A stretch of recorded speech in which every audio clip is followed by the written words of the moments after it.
আজকে আমরা খুব সকালবেলা উঠে চলে এসেছি সূর্যোদয় দেখতে। আর ওইদিকে সব নৌকাগুলো করে সব পাড়ে নিয়ে আসছে, মাছ ধরেছে।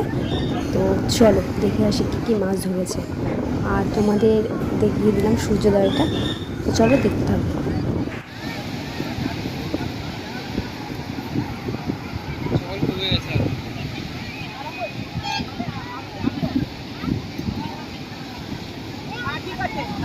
যারা পারে না তারা অন্যদের জন্য